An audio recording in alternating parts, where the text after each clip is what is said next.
क्या निफ्टी मार्च 2020 के लो को तोड़कर फिर से नीचे जाएगा या फिर निफ्टी 10,500 के स्तर को तोड़कर फिर से नया शिखर बनाएगा?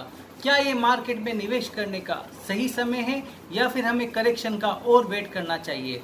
क्या मार्केट 2008 की तरह वी शेप रिकवरी के बाद फिर से नया लो बनाएगा या फिर 2020 में मार्केट नया इतिहास रच जाएगा?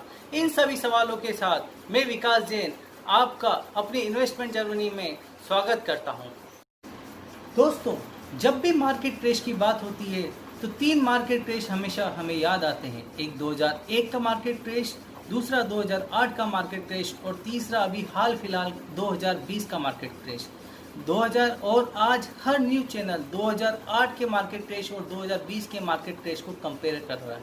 उसका भी कारण है क्योंकि 2008 में भी जब मार्केट शिखर पे था, उस शिखर से उसने गिरना शुरू किया और मार्च में अपना एक लो बनाया और लो बनाने के बाद फिर से उसने वी शेप रिकवरी दी। इसी तरीके से 2020 के मार्केट क्रैश में भी मार्केट अपने शिखर से गिरता है, मार्च में एक लो बनाता है और वहां से वी शेप रिकवरी दे देता है। लेकिन 2008 के मार्केट क्रैश में मार्केट वी शेप रिकवरी देने के बाद फिर से गिरना शुरू करता है और नवंबर में अपना बॉटम बनाता है, जो मार्च 2008 के उस क्रैश से, उस बॉटम से बहुत ज़्यादा नीचे होता है। कुछ इन्वेस्टमेंट गुरुओं का मानना है कि मार्केट अपना बॉटम बना चुका है और ये सही समय है इन्वेस्टमेंट करने का।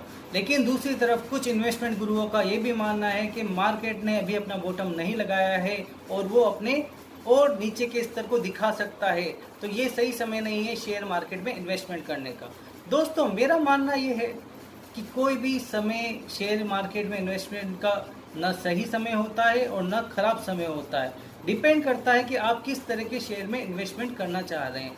मान लीजिए आप मल्टी बैगर बहुत ही अच्छे, बहुत ही साफ सुथरे शेयर को अगर खरीदते हैं तो आप चाहे उस शेयर को किसी भी समय लें, वो शेयर हमेशा आपको कमाई करा कर देगा। लेकिन इसी समय आप अगर खराब शेयर लेते हैं तो चाहे आप किसी भी भाव किसी भी समय उसको ले लें, वो हमेशा आपको लॉन्ग टर्म में नुकसान देकर ही जाएगा। चलिए 2008 में हम एक शेयर की बात करते हैं जिसका आईपीओ आने वाला था और हर टीवी न्यूज़ चैनल, हर इन्वेस्टमेंट गुरु उसकी बात कर रहा था। उसका नाम था रिलायंस पावर। रिलायंस पावर का आईपीओ 2008 में आया था और हर न्यूज़ चैनल ये बोल रहा था कि अगर इस शेयर को किसी ने आज लिया तो ये शायद बहुत बड़ा मल्टीबैगर बनकर दिखाएगा। लेकिन क्या हुआ? रिलायंस पावर की लिस्टिंग होती है, लिस्टिंग अपने भाव से कम पर होती है और मई 2008 में ये शेयर मात्र 255 रुपये, जो अपने आईपीओ के भाव से कम का भाव था, उस पर लिस्ट होता है। लेकिन अगर उस 2008 की और आज 2020 के मैं रिलायंस पावर के भाव का कंपेयर करता हूँ तो आज रिलायंस पावर का क्षेत्र मात्र 3 रुपये 90 पैसे का हो गया। इट मीन्स अगर उस समय मैंने लॉन्ग टर्म इन्वेस्टमेंट के लिए इस शेयर को खरीदा होता तो मेरा 1 लाख रुपए मात्र 1500 रुपये में कन्वर्ट हो चुका होता। ऐसा नहीं है, सिर्फ रिलायंस पावर नहीं, उस समय एक और कंपनी जो अपने शिखर पर थी, अपनी बुलंदियों पर थी, जिसका नाम है रिलायंस इंफ्रास्ट्रक्चर। रिलायंस इंफ्रास्ट्रक्चर दिसंबर 2007 में 2000 से भी ज़्यादा के रेट पर ट्रेड कर रही थी।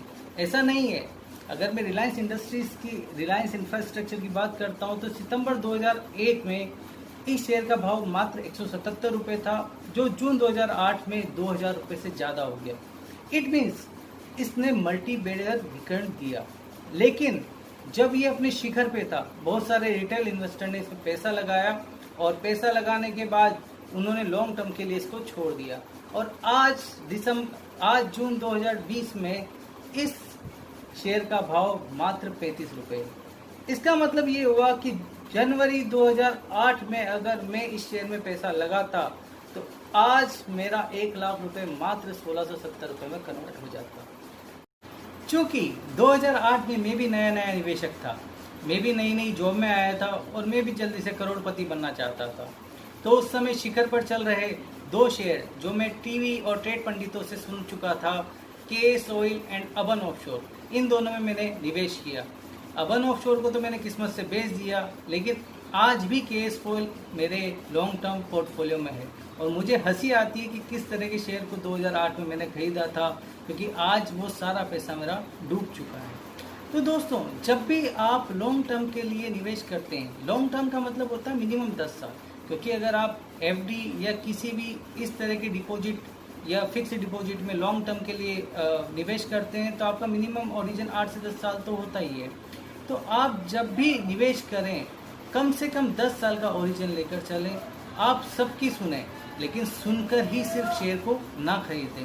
शेयर को खरीदने से पहले आप ये डिसाइड करें कि क्या ये कंपनी इस मार्केट की लीडर है, क्या ये कंपनी अपनी मोनोपोली को इस मार्केट में क्रिएट करती है, क्या इस कंपनी का कोई कॉम्पिटिटर है या नहीं है, क्या ये कंपनी पिछले 20 साल या से मार्केट में एग्जिस्ट करती है या नहीं करती है, और क्या ये अगले 20 साल तक भी मार्केट में एग्जिस्ट कर पाएगी या नहीं कर पाएगी। दोस्तों, अगर इस तरह की कंपनी को आप चूज़ करते हैं और आप सिर्फ ये मान के चलते हैं कि मुझे एफडी से बेटर रिटर्न चाहिए, तो आप हमेशा इस शेयर मार्केट में पैसा कमा कर जाएंगे। अगर आप जानना चाहते हैं कि कौन से 5 ऐसे लार्ज कैप शेयर हैं जिन्होंने 20 साल से अपनी मोनोपोली क्रिएट करी हुई है इस मार्केट में और अगले 20 साल तक भी वो अपनी मोनोपोली को क्रिएट कर सकते हैं, तो प्लीज़ इस वीडियो को लाइक करें, शेयर करें और इस चैनल को सब्सक्राइब करें, ताकि उन 5 लार्ज कैप शेयर की वीडियो में जल्दी से आपके साथ शेयर कर सकूं। धन्यवाद दोस्तों।